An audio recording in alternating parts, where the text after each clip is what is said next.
Hello, I'm Michael Park, and this time we will discuss about energy ladder theory and energy stacker theory.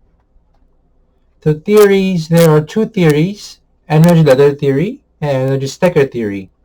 Energy ladder theory means that households graduate from using traditional energy sources like wood and begin to use modern energy sources like electricity or others. Whereas stacker theory explains that there's a tendency of households to use traditional energy sources while using modern energy sources at the very same time.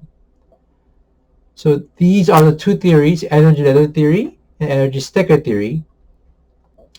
And there are four questions I want to raise.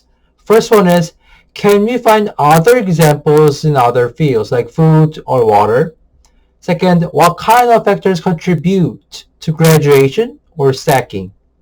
Third, how can we motivate graduation?